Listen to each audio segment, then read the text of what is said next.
He's the very heart of the JJK franchise, a walking paradox of immense physical strength and a soul so kind it truly doesn't fit in the world of JJK and its curses. From eating a rotting finger to facing horrors beyond our, comprehension, Yuji Itadori has been on a journey of absolute pain, suffering, and, pushing forward with immense perseverance. He is a selfless individual, a relentless descendant of, Sukuna, and always descends into pain, unfortunately. He has sacrificed so much and has taken an immense burden no other anime MC could possibly take. Today, we're unpacking the complete story of, Yuji Itadori into the Culling Games, because we're not going to go into a lot of spoiler territory here, but we are going to go into some spoiler territory. Well, I'm your host, Anime 101. Let's get into it. First, like, share, subscribe, and do all that good YouTube stuff. Let's begin. Yuji Itadori starts as a true anomaly. Unlike most protagonists driven by simple ambition or tragedy, Yuji is simply a fundamentally good kid who just wants to help people. His superhuman strength, his comedic quirks, and also a lot of other things become a catalyst when curses attack his friends. In a moment of pure, desperate selflessness, he swallows a mysterious finger, plunging himself into a dark world of Jujutsu sorcery. His grandfather's dying words of helping people become his unwavering moral compass.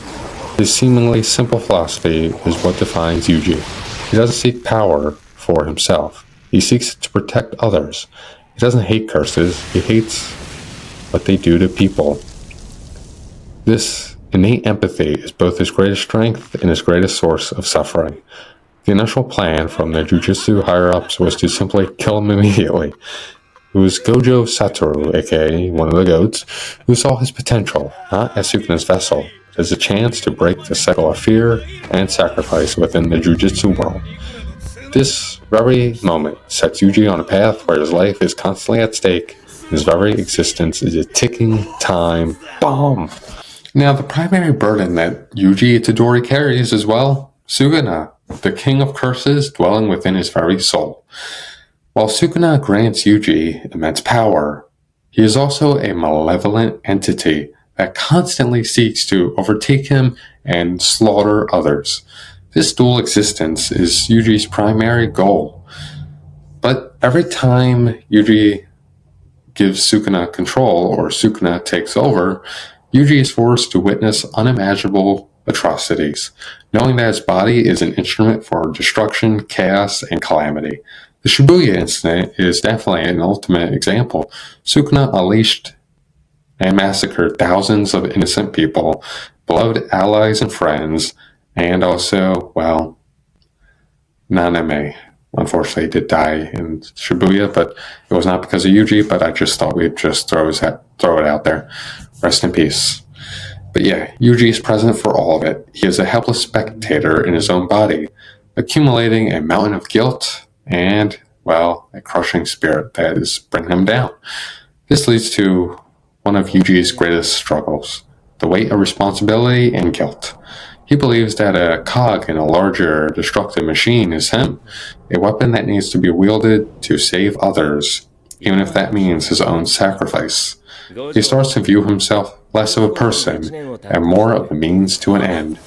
A living curse is, himself, the self-destructive mindset born from his immense, empathy. He views himself as, that cog, that tool. Sukuna doesn't care about Yuji. The Jujutsu sorcerers don't care about Yuji. They just care about containing Sukuna, and Sukuna only cares about destroying the world. So yeah, he's in that middle ground, being torn between Sukuna's ambitions and the Jujutsu Society's ambitions. He's being pulled two different directions, and that's the burden he goes through. Despite his crushing guilt and the constant threat of Sukuna, Yuji refuses to break. doesn't have a flashy curse technique on his own, so relies on his physical powers, his innate durability, his ability to master Jujutsu quicker than normal, his ability to repeatedly hit something called a black flash, a spatial distortion created by cursed energy, amplifies an attack by many times. It is a testament to his innate understanding of cursed energy, his ability to push his physical limits. He learns to channel his emotions, particularly his rage and grief, to devastating punches. The loss he has endured, the many deaths he's witnessed and been responsible for, don't break him. They harden his resolve. He fights to protect the people he's lost, carrying their memories and their ideals into every battle. He evolves from a naive kid to a seasoned, battle-hardened sorcerer, seeking to improve himself, not for power, to prevent more suffering. Now, the manga elevates Yuji's suffering to a lot more than just what we saw in the anime during the Culling Games and the aftermath.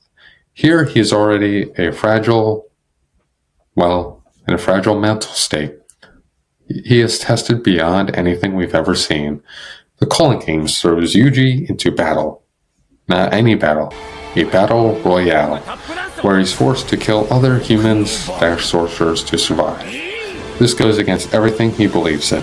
He tries to find loopholes, tries to save everyone, but the brutal reality of the game constantly pushes him to violate his own moral code, accumulating more guilt with every action.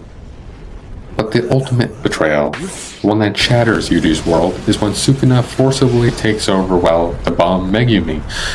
Megumi is his friend, his comrade, his brother, the person he sacrificed so much for. He becomes Sukuna's new vessel. This isn't just a loss, it's complete, intervention of his entire reason for fighting. And it goes on and on and on, but yeah, his whole world is now twisted. Now, when it comes to Yuji's story, it is a testament to the human spirit's resilience in the face of innumerable odds. He is a boy who swallowed a curse, carried the weight of the world, and is striving to do good.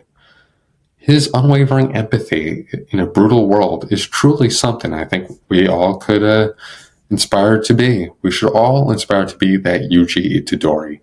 His resilient pursuit of, salvation for others and his willingness to endure immense pain and suffering make him one of the most compelling and tragic heroes in modern shonen. But what do you think of Yuji? Do you think he's a good character? Do you think he could be better? Or do you think we just need more JJK content? Let me know in the comment section down below. Anyway, do all that good YouTube stuff. I'm your host, Anime101, signing out. I shall see you guys in the next video. Peace out and have a fantastic day.